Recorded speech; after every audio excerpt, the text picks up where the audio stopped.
जय जगन्नाथ शुभ सकाळ मु पूजारानी स्वागत करुछि ओडिशार एकमात्र लोकप्रिय चैनल एसपी न्यूज को।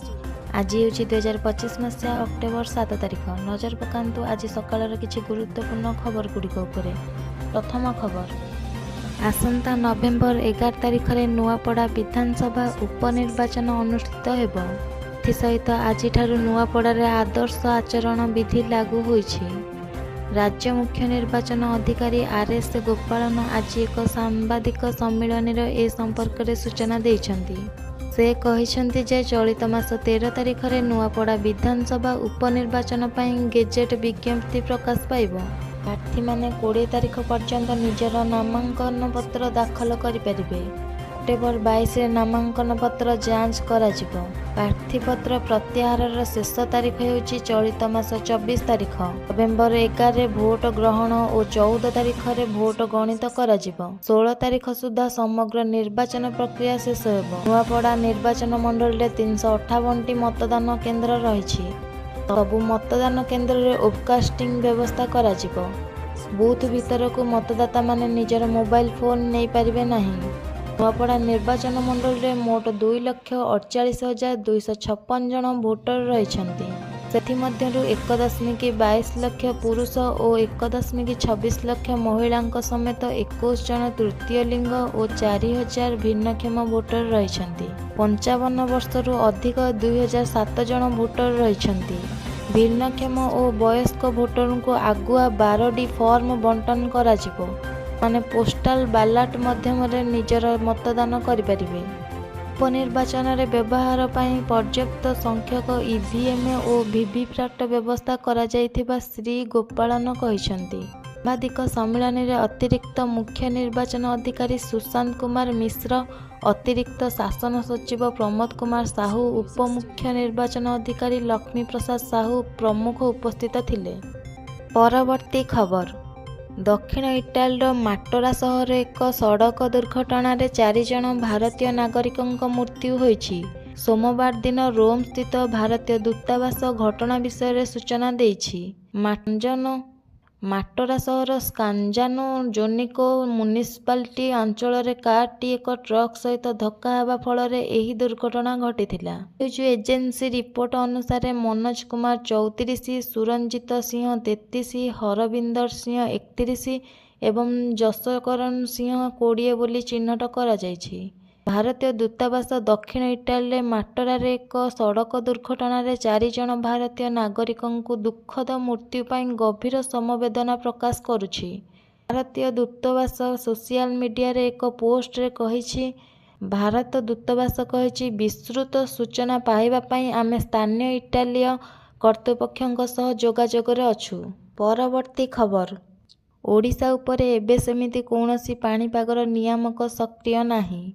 एबे लघुचाप जोगु राज्य रे दक्षिण पश्चिम मौसुमी सक्रिय रहिथिबारु विभिन्न स्थान रे बिजुली घड़घड़ी सह वर्षा हेउछि। आज सकाळ 8:30 रु संध्या 5:30 मध्य पारादीप रे राज्यर सर्वाधिक 70.1 मिलीमीटर वर्षा होई जाइछि। एभली दारिंगबाड़ी रे 36 मिलीमीटर वर्षा होई जाइछि। आसंता काली राज्यर सुंदरगढ़, झारसुगुड़ा, बरगड़, संबलपुर, देवगढ़, अनुगुल, ढेंकानाल, केन्दुझर, मयूरभंज, बालेश्वर, भद्रक, जाजपुर, केन्द्रापड़ा, कटक, जगतसिंहपुर, पुरी, खोर्धा, नयागढ़, गंजाम और गजपति जिलार किछि स्थान रे घंटा प्रति 30 रु 40 किलोमीटर बेगर पवन बहिबा सह बिजुली घड़घड़ी सह वर्षा होई पारे। आसंता 10 तारिख जाए राज्य में एही भली वर्षा लगी रही पारे बोली आंचलिक पाणीपाग विज्ञान केन्द्र पक्षरु कुहाଯାଇଛି। आसंता काली राजधानी भुवनेश्वर पाग आंशिक मेघुआ रहिबो। वर्षा संभावना भी रही। सर्वाधिक तापमात्रा 33 डिग्री एवं सर्वनिम्न तापमात्रा 25 डिग्री मध्य रहिबो। परवर्ती खबर, कटक रे कर्फ्यू बलवत्तर रहिथिबा बेले साधारण जीवन यात्रा ठप हो जाइछि। सारा सहर बंद रही। केवल औषध दुकान को बाद देले अन्य समस्त दुकान बंद रही। किंतु एही समय मध्य कौनसी प्रकार अप्रीतिकर परिस्थिति सृष्टि होई नाही। स्थिति रे सुधार आनिबा पई इंटरनेट और सामाजिक गणमाध्यम उपरे आहुरी 24 घंटा कटकणा लगाई दिया जाइछि। आसंता काली अर्थात मंगलवार राति 7टा जाए कटकणा बलवत्तर रहिबो। ଆଜି ସହରର କାଁ ଭାଁ ବସ୍ ଚଳାଚଳ କରିଥିବା ବେଳେ ହୋଟେଲ ବନ୍ଦ ରହିବାରୁ ସାଧାରଣ ଲୋକ ଗୁରୁତର ସମସ୍ୟାର ସମ୍ମୁଖୀନ ହୋଇଥିଲେ। ବିଶେଷ କରି ଆହାର କେନ୍ଦ୍ର ବନ୍ଦ ରହିବାରୁ ଏସ୍ସିବି ମେଡିକାଲ ଶିଶୁ ଭବନର ରୋଗୀ ସମ୍ପର୍କୀୟମାନେ ଖାଇବାକୁ ନ ପାଇ ହନ୍ତସନ୍ତ ହୋଇଥିଲେ। ଅନ୍ୟପଟେ ସାମାଜିକ ଗଣମାଧ୍ୟମରେ 5,000ରୁ ଅଧିକ ଆପତ୍ତିଜନକ ତଥା ଉତ୍ତେଜନାମୂଳକ ପୋଷ୍ଟକୁ କ୍ରାଇମବ୍ରାଞ୍ଚ ଚିହ୍ନଟ କରିଛି। ସେସବୁକୁ ସୋସିଆଲ ମିଡିଆରୁ ହଟାଇବା ପାଇଁ କ୍ରାଇମବ୍ରାଞ୍ଚ ସମ୍ପୃକ୍ତ ସଂସ୍ଥାକୁ ଚିଠି ଲେଖିଛି। ପରବର୍ତ୍ତୀ ଖବର।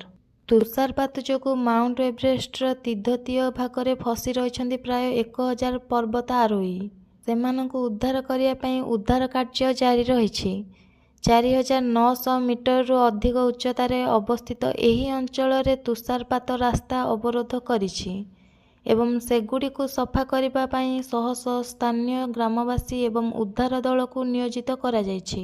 ବର୍ତ୍ତମାନ ଗ୍ରାମବାସୀ ଏବଂ ଉଦ୍ଧାର ଦଳ ଦ୍ୱାରା 350 ପର୍ବତ ଆରୋହୀଙ୍କୁ ସୁରକ୍ଷିତ ସ୍ଥାନକୁ ସ୍ଥାନାନ୍ତର କରାଯାଇଛି। ସୂଚନା ଥାଉ କି ଶୁକ୍ରବାର ସନ୍ଧ୍ୟାରେ ତୁଷାରପାତ ଆରମ୍ଭ ହୋଇଥିଲା ଏବଂ ତିବ୍ଦତରେ ମାଉଣ୍ଟ ଏଭରେଷ୍ଟର ପୂର୍ବ ପାର୍ଶ୍ୱରେ ଏହା ତୀବ୍ର ହୋଇଥିଲା, ଯାହା ପର୍ବତ ଆରୋହୀଙ୍କ ମଧ୍ୟରେ ଲୋକପ୍ରିୟ। ମାଉଣ୍ଟ ଏଭରେଷ୍ଟ ହୋଇଛି ବିଶ୍ୱର ସର୍ବୋଚ୍ଚ ଶିଖର ଯାହା 8,849 ମିଟରରୁ ଅଧିକ ଉଚ୍ଚତାରେ ପହଞ୍ଚିଛି। ସ୍ଥାନୀୟ ଲୋକମାନେ କହିଛନ୍ତି ଯେ ପ୍ରବଳ ତୁଷାରପାତ ଯୋଗୁଁ ପର୍ବତ ଆରୋହୀ ଗତିବିଧିକୁ ବର୍ତ୍ତମାନ ପାଇଁ ବନ୍ଦ କରାଯାଇଛି। ପରବର୍ତ୍ତୀ ଖବର।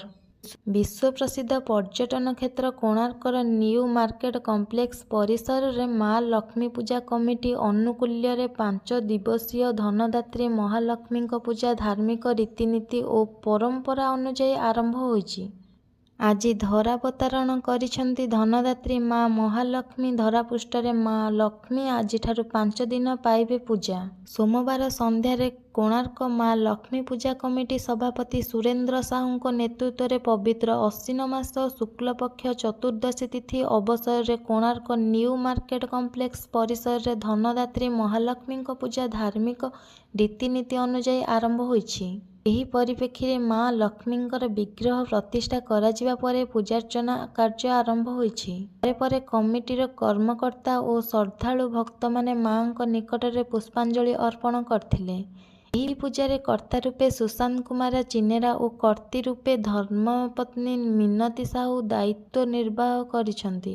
ଧନଦାତ୍ରୀ ମହାଲକ୍ଷ୍ମୀଙ୍କ ପୂଜା କାର୍ଯ୍ୟରେ ପୂଜକ ଭାବେ ବଳରାମ ଶତପଥୀ ଧାର୍ମିକ ରୀତିନୀତି ଅନୁଯାୟୀ କାର୍ଯ୍ୟ ସମ୍ପାଦନ କରିଛନ୍ତି। ଏହି 5 ଦିବସୀୟ ଧନଦାତ୍ରୀ ମହାଲକ୍ଷ୍ମୀଙ୍କ ପୂଜା ଆସନ୍ତା 10 ତାରିଖରେ ସମ୍ପନ୍ନ ହେବାକୁ ଥିବା ବେଳେ ସେହି ଦିନ ଶ୍ରଦ୍ଧାଳୁ ଭକ୍ତମାନଙ୍କ ନିମନ୍ତେ ପ୍ରସାଦ ସେବନର ସୁବ୍ୟବସ୍ଥା କରାଯାଇଛି। ଅନୁରୂପ ଭାବେ କୋଣାର୍କ ନିକଟସ୍ଥ ବନାଖଣ୍ଡି ପଞ୍ଚାୟତର ମା ଗଜଲକ୍ଷ୍ମୀ ପୂଜା ବନାଖଣ୍ଡି ଛକ କୋଣାର୍କ କମିଟି ପକ୍ଷରୁ ମୁଖ୍ୟ ଉପଦେଷ୍ଟା ପିଙ୍କନ ପ୍ରସାଦ ଜେନା, ସଭାପତି ମାନସ କୁମାର ବରାଳ ଓ ସମ୍ପାଦକ ସୂର୍ଯ୍ୟନାରାୟଣ ବିଶାଳଙ୍କ ନେତୃତ୍ୱରେ ଚନ୍ଦ୍ରଭାଗା ତୀର୍ଥ ପୁଷ୍କରଣୀରୁ ପାଣି ତୋଳି କଳସ ଯାତ୍ରାରେ ବନାଖଣ୍ଡି ଛକରେ ପହଞ୍ଚି ସନ୍ଧ୍ୟାରେ ଘଟ ସ୍ଥାପନା କରାଯାଇ ମାଙ୍କ ଚକ୍ଷୁଦାନ କାର୍ଯ୍ୟ, ହୋମ ଯଜ୍ଞ ଆଦି କାର୍ଯ୍ୟ ସମ୍ପାଦନ କରାଯାଇ ମା ଲକ୍ଷ୍ମୀଙ୍କୁ ପୂଜାନୀତି ଯଥାବିଧି କରାଯାଇଛି। ପରବର୍ତ୍ତୀ ଖବର। କୋରାପୁଟ ଜିଲ୍ଲା କୁନ୍ଦୁରା ବ୍ଲକ କାର୍ଯ୍ୟାଳୟଠାରେ କାର୍ଯ୍ୟରତ ସହକାରୀ ଯନ୍ତ୍ରୀ ଲମ୍ବୋଦର ନାୟକ ଲାଞ୍ଚ ନେଉଥିବା ବେଳେ ଭିଜିଲାନ୍ସ ଦ୍ୱାରା ଗିରଫ ହୋଇଛନ୍ତି। ଭିଜିଲାନ୍ସ ପକ୍ଷରୁ ମିଳିଥିବା ସୂଚନା ଅନୁସାରେ ମସିଗାଁ ଗ୍ରାମ ପଞ୍ଚାୟତର MGIAGA କାର୍ଯ୍ୟ ବିଲ୍ କରାଇ ଦେବି କହି 20,000 ଲାଞ୍ଚ ନେବା ବେଳେ ଭିଜିଲାନ୍ସ ମାଡ଼ି ବସିଲା। ମସିଗାଁ ଗ୍ରାମ ପଞ୍ଚାୟତ ସ୍ଥିତ ଗ୍ରାମ ଉନ୍ନୟନ ରାସ୍ତାଠାରୁ ଶ୍ମଶାନ ରାସ୍ତା ନିର୍ମାଣ ନିମନ୍ତେ 6 ଲକ୍ଷ ଟଙ୍କାର ବିଲ୍ କରିବାକୁ ଠିକାଦାରଙ୍କ ସହ ଚୁକ୍ତି ହୋଇଥିଲା। ଏହି କାମର ବିଲ୍ କରିବା ନିମନ୍ତେ ଅଭିଯୋଗକାରୀ ପ୍ରଫୁଲ୍ଲ ସ୍ୱାଇଁଙ୍କଠାରୁ 20,000 ଟଙ୍କା ଲାଞ୍ଚ ନେଇଥିବା ଭିଜିଲାନ୍ସ ସୂଚନା ଦେଇଛି। ଲମ୍ବୋଦର ନାୟକ ସହକାରୀ ଯନ୍ତ୍ରୀ ଭାବେ ରହି ବୋଉପାରିଗୁଡାରୁ ଦଶହରା ପୂର୍ବରୁ କୁନ୍ଦୁରା ବ୍ଲକରେ ନିଯୁକ୍ତି ହୋଇଥିଲେ। ଲମ୍ବୋଦର ନାୟକଙ୍କ ବିରୋଧରେ ପୂର୍ବରୁ ମଧ୍ୟ ଗୋଟିଏ ଭିଜିଲାନ୍ସ କେସ୍ ରହିଥିବା ସୂଚନା ମିଳିଛି। ଭିଜିଲାନ୍ସ ଦ୍ୱାରା ଗିରଫ ହୋଇଥିବା ଲମ୍ବୋଦର ନାୟକ 2021ରେ କୁନ୍ଦୁରା ବ୍ଲକଠାରେ ନିଯୁକ୍ତି ହୋଇଥିବା ବେଳେ କିଛି ଦିନ ପରେ ତାଙ୍କ ବୋଉପାରିଗୁଡାକୁ ସ୍ଥାନାନ୍ତର କରାଯାଇଥିଲା।